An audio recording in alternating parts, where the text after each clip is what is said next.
Good evening and welcome to another episode of our Indie Lens Pop-Up. I'm Cephas Ablakwa, your moderator, and we have three exciting guests with us today to talk about the documentary that we just watched. We have Jill, Jack McNeely, Jay Albrecht, and Lindsay Pride. Welcome, guys. Thank you so much for joining us today. Appreciate the invite. Yes. Thank you. And we'll start with Lindsay. If you just tell us a little bit about yourself, and you are the Herald-Citizen editor. Just give us a little background, and then we'll go around the table and do that. And then after that, we'll jump into our discussion. Okay, thank you. Yes, I'm the editor of the Herald-Citizen. I've started here almost 20 years ago, right after graduating from Tennessee Tech with a degree in journalism. So shortly worked for the Crossville Chronicle for a while and worked here starting almost 20 years ago, and took a short break as a teacher, an English teacher, and stayed home with my children for a few years, and then started back here as a reporter, and then was promoted to managing editor and now editor. Well, thank you so much for joining us, Lindsay. Thank you. Thanks for having me. Jay, could you tell us a little bit about yourself? Yes, I'm currently group publisher for Walls Newspapers. That includes publisher of the Herald-Citizen in Cookeville, Tennessee, publisher of the Cleveland Daily Banner in Cleveland, Tennessee, and publisher of the Daily Tribune News in Cartersville, Georgia. I've been in the business for 36 years. I've been in management since 1999. I've worked basically for two companies in my career. That's Community Newspaper Holdings and now Walls Newspapers. And I initially got my start in the editorial end of the business as a journalist and a photojournalist, and moved over, like I said, in 1999 to management. Well, thank you so much for being here with us. Thank you. And Jay, lastly, could you tell us about yourself? Absolutely. We got into the newspaper business when I was probably 14 or 15 years old officially, actually at the Cookeville Herald-Citizen in the mailroom, and cut my teeth there in the actual operations side. And from there, after college, after going to Tennessee Tech University, worked my way through sales and editorial, and finally as a publisher and owner of several community newspapers in Tennessee, Kentucky, and North Carolina. So spent about 25 years in the business, and decided that I was ready for something else after a period of time. I am still involved in the Upper Cumberland Business Journal here in Cookeville and the Upper Cumberland region. Well, we'll go back to Jack, and we'll start with you. Jay, thank you so much for being here with us as well. So Jack, tell us from this documentary and from this video, how similar is what was talked about, the themes that were talked about with the newspaper there, how similar is that to what's going on in our local community and basically all around the country? Well, I think around the country, each community is a microcosm of itself. Storm Lake is like they indicated in the documentary is a blue area. I believe the Upper Cumberland is a red area. I think local newspapers, community journalism has to reflect their local communities. I believe what we saw in the documentary, as far as the financial difficulties of newspapers today compared to back when, say, Jay's father, Jay and Jay's family was in the local printed newspaper business, is the economy of the newspaper industry now is difficult, even prior to COVID. And I believe the Storm Lake Times staff, I think they indicated there were 10, they put food on the table for 10 employees. I think I counted probably 6 from the same family. And, that's local community, small town newspapers, today have to look at ways to constrict they have to make a profit to be able to provide a service to the community. And that's the challenge.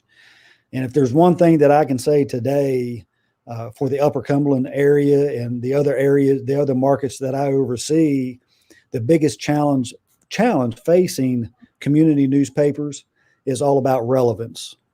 We have to maintain or increase our relevance because of the news is so fragmented. Whether you get it from social media, other digital means, other competing outlets, it's a lot different today than it was 20 years ago, or even 15 years ago. Well, thank you so much. Lindsay, did you have something to add to that or comment? Yeah, I mean, he's exactly right. You do have to expand, beyond just the print. I mean, we're doing podcasting, we're doing video, and we're doing social media. So you kind of have to be where your potential readers are. What about you, Jay? Thank you, Lindsay. Yeah, one of the things I thought was interesting in the documentary was that they showed, at one instance, they showed, I think, maybe the son or one of the younger guys who was trying to introduce podcasting and some other new technology, and Art was dismissing that, saying, I'm here to write stories. Basically, I'm here to put out a newspaper. I'm not here to do all this other stuff. And I think had all newspapers adapted earlier, whether they're small or large, had they adapted earlier to the coming times, things probably would have been a little easier for them. In the end, one of the last screens on the documentary showed that they built a new website. They launched a joint effort with some of the other newspapers in the area, and it was that thinking outside the box that turned them profitable again, and apparently got them turned around to where they were able to continue providing that local news and doing the good things that support that community. And so the thing that I immediately go back to is thinking outside the box and doing those things earlier when none of us traditional journalists wanted to do that.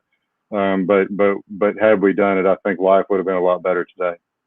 That's a good point, but I think that part is obvious, right? The technology part is obvious, that because times are changing, and that's always been the case. You look at horse and buggy and cars now, right? It's always technology always replaces jobs and relevance. But is that the only thing? Is that if we yes, that's the obvious thing. What else could we say can we say contributes to this shift that we're seeing? Anyone? I'd like to jump on that real quick. I think one of the biggest problems or shifts, as you put it, was social media and the national news bias that started years and years ago now. No matter which direction you are politically, you can look at certain national news outlets and see which way they're leaning, which way they're pointing, and it hurt local news. Because people started distrusting local news, thinking that all news outlets were doing the same thing. And that's not the case. Most news outlets of the Herald-Citizen size and smaller were not doing that at all. But they were getting blamed for it. And there was a natural distrust that came in to the mix that I think hurt community newspapers from a profit standpoint and from a trust standpoint. And it was sad to see that, but that really started at the national level.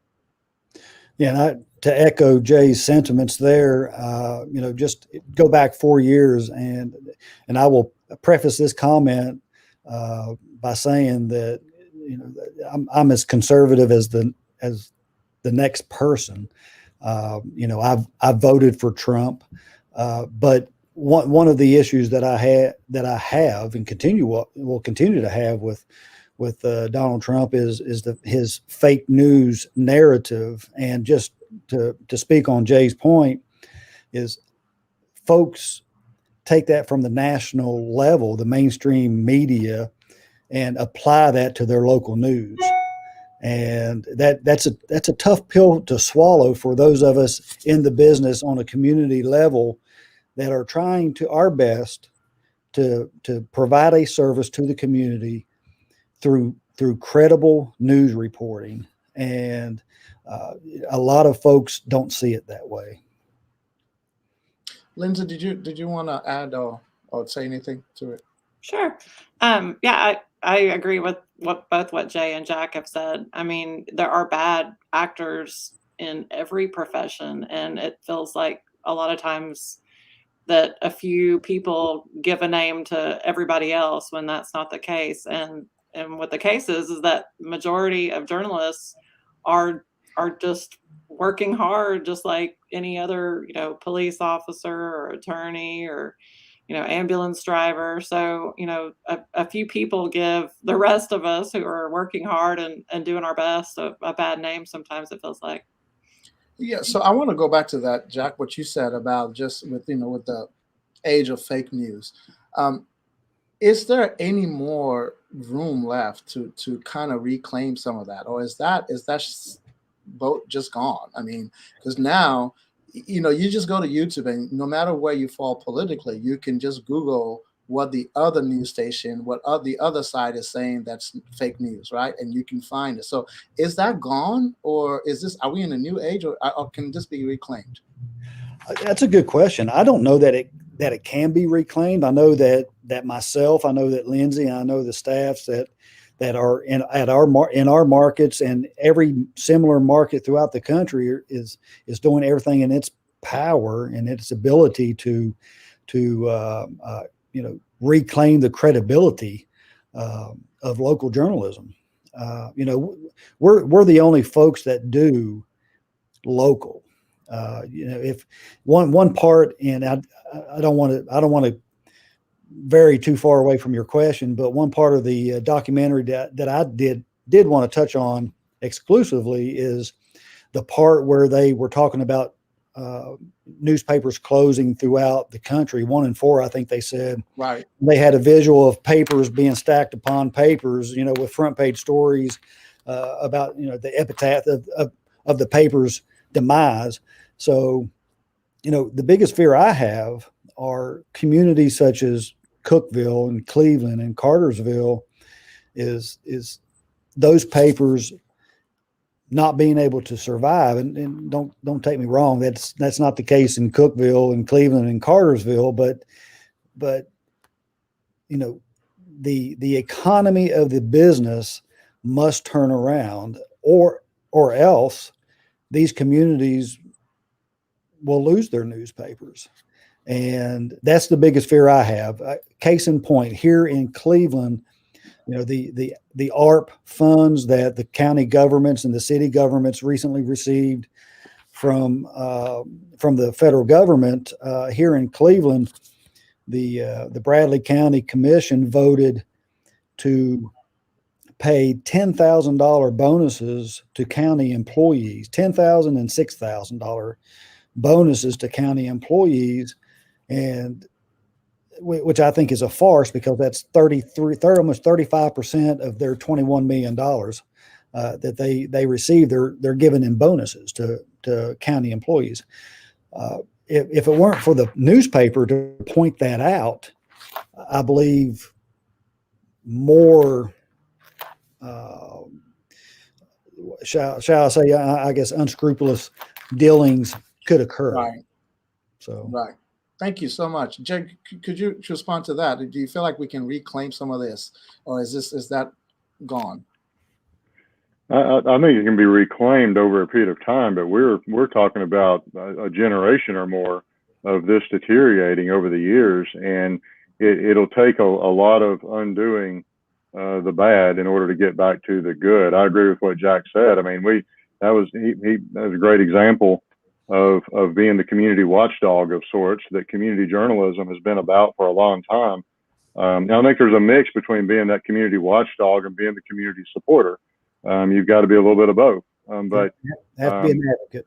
Yeah, absolutely. And most community newspapers are very good at that. And I think getting back to finding those niches in the community, rebuilding those relationships in the community, it's going to take years at best to get back to what community newspapers used to have.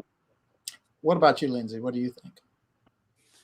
I agree with Jay too. I think that it can be reclaimed. It can be reclaimed by us doing our jobs like we're supposed to, and by showing up and covering things that not just that people care about, but also things that they need to know, things that they need to know that their leaders are doing, and the ways that our leaders are spending our money.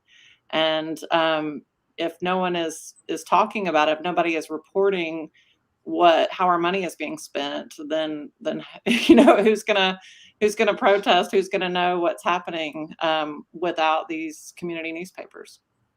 So, Lindsay, I'm going to stick with you on this next question. So, when Jake brought up a good point about how the national, Jack brought up a good point about the national politics dominating and taking that narrative that's up here in the national, news, fake news mantra and bringing it down here. In your time, how much has that politics been so much of it? It seems like that's what dominates news these days. Nothing, almost, you can't hear anything else. And I remember Art in the documentary talking about in their county, people still want to know who got married and who died. So could you comment on that and maybe the shift you've seen since you've been a journalist? Yeah, I mean, yes, that's exactly right. People still do want to know who got married and who died. I mean, people, we publish the names of the people who died that are in their obituaries are in our paper, every time we print a paper. So, people still want to know those things, but they also are paying attention to what's happening nationally. And so they will, complain or make their voices heard on our opinion page about things that are happening nationally, things that we've printed in our paper, how they feel about not just national issues, but also local issues. It can be a good place for people to share what they think about something that's happening locally. What about you, Jay? How do you see the dominance of politics in just, in news? It's definitely dominated a lot. I think it goes back to the perceived bias and sometimes the real bias of the news media, and politics plays a huge role in that, no matter how you cut it. What Jack said earlier about the Trump fake news really brought it back to the forefront. But politics has been in our world for a long time. There's no way to get around that. I think it's going to stay in our world for a long time, and no matter what you do as a community newspaper person to get away from that, people still want their political news and the biases that go along with it. That's just they've come to expect that. I don't know where that's going to get fixed along the way, as we said in the last question. But I do think that a lot of our national media are doing themselves a disfavor over and over again enough that will also precipitate the local community newspapers regaining some trust and coming back to that trusted sense of journalism that we've been for years and years. So I think the big boys will do themselves in over time. So Jack, you oversee three news outlets, so to speak, and so how does the newspaper balance the craving for this politics and this person said this and this person did this versus, like I said, well, just the local who died, who got married, and what happened over at the farm? Yeah. How do you balance that? Well, it's a difficult balancing act. I do believe, and I tell my staff, my editorial staffs at each location, that really focus on being hyper local. Obviously, that divisiveness on the national stage and the political stage does filter down to the local level.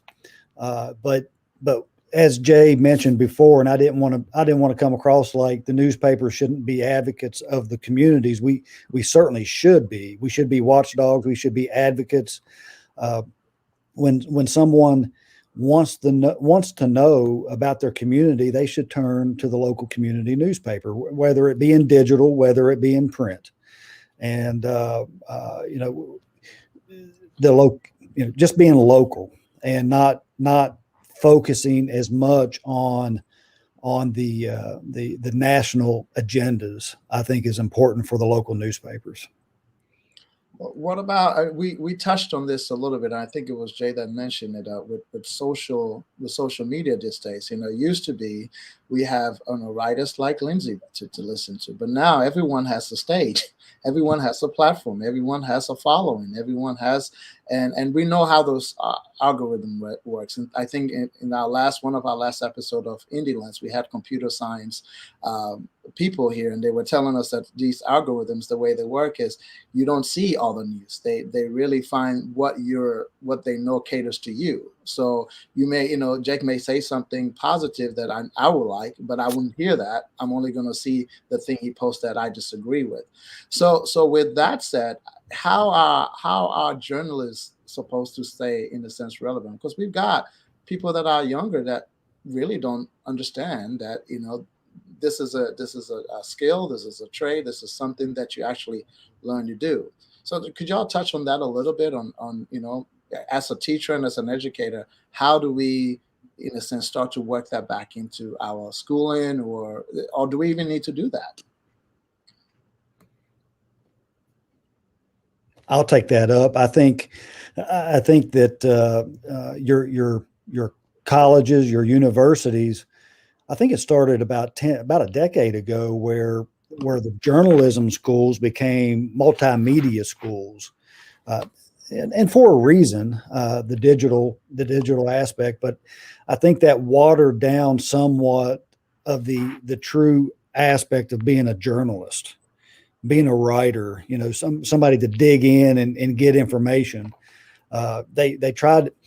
I think they err on the side of trying to make everybody jacks of all trades and really masters of none.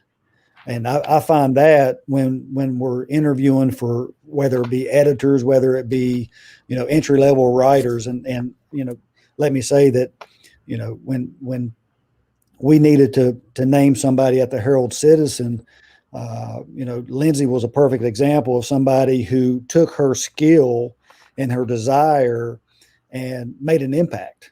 And that's why she's sitting where she's sitting today.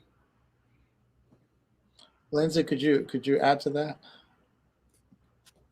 Well, gosh, I'm sorry. Yeah, I think, taking the bias out of, it does feel like it's creeping in, or it's been there for a while. Like in our colleges, students are thinking that it's okay because they've heard it nationally to insert their opinion into their writing. And it's something that you have to pay more attention to, I think, with, people leaving college, because that's what they've heard and that's what they've seen on national television. So they think that is what is supposed to be. But, just getting back to, just telling the story. It is very basic, just telling what happened and not commenting on it. When you comment on something, it takes away your credibility. Everyone is going to know that you're biased. We're all biased, but as journalists, you're not supposed to have an opinion. You're just an observer. Well, I want to first officially thank you all for being on here. We have reached 8:35, just about 5 minutes over 8:30. So I want to thank our viewers for joining us. We'll probably continue this conversation for a few more minutes, maybe in another 15 minutes or so. So if you'd like to stay tuned for more, please do so. But we want to say thank you for joining us for our Indie Lens on Storm Lake. Please be watching for the documentary that as it shows on our channel. And thank you so much. Please do not forget to support WCTE PBS, because that's your donations are what brings us shows like this. So thank you, and we'll continue our discussion just for about another 15 minutes or so. So let's coming back to Jay. You're no longer in the correct me if I'm wrong. You're no longer in the newspaper business as of now, but could you talk about, we've kind of touched on this, if, let's say, can a newspaper be started now?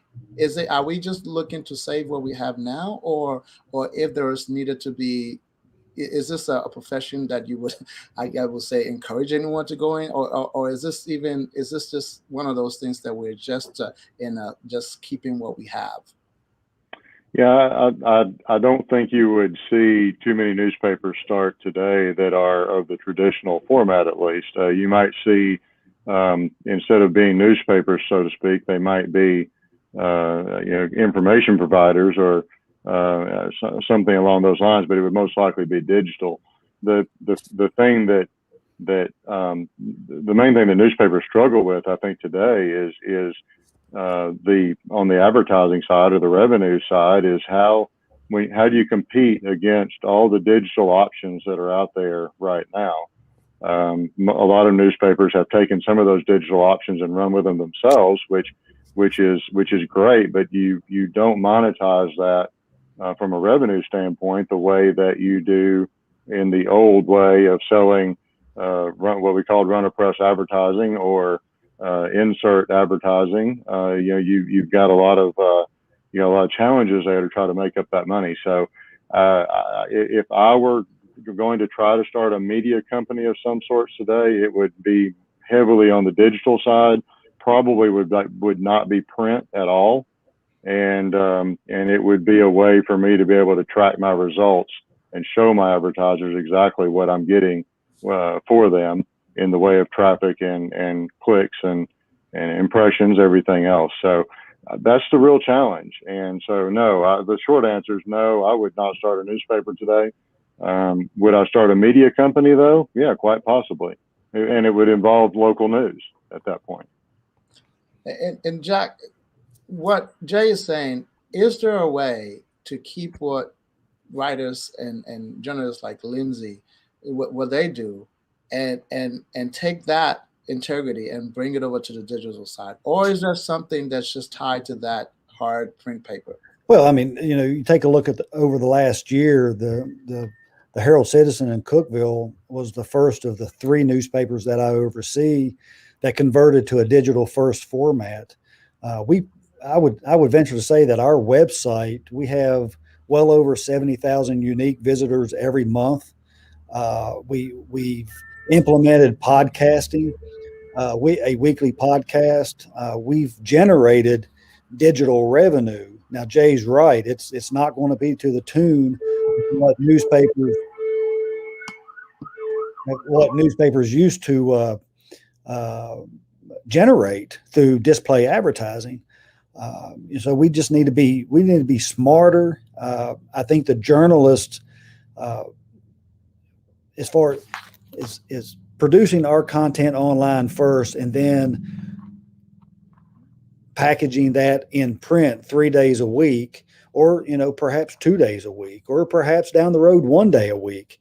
But at the end of the day, we have to provide digital information first, and that's our goal, and that's going forward has to be our goal, has to be our model.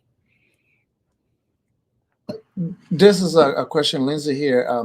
If you can jump in, how is the and we've talked about podcasting and what Jack just talked about with the digital part. What about the social media part? Is that coming in as well? Do we have a Facebook and Twitter? How does that all play into the news?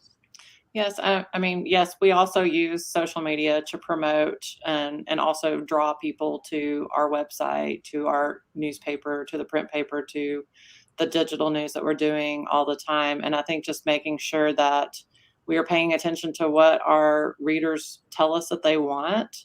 And we can see what stories they're reading on our website. We can see, what is the most popular, what is the most viewed story. And we can see how social media will drive that by sharing that and making people want to subscribe to the paper. Thank you. So like you take, I think of people that are now, have a lot of followers, like someone like, we'll say like a Joe Rogan or something, and I think his followership is probably 10 times more than some of the people that you have their own show on CNN, right? And so you take that, I guess the question is, what is driving that? Because obviously it's not necessarily news, but what's driving that?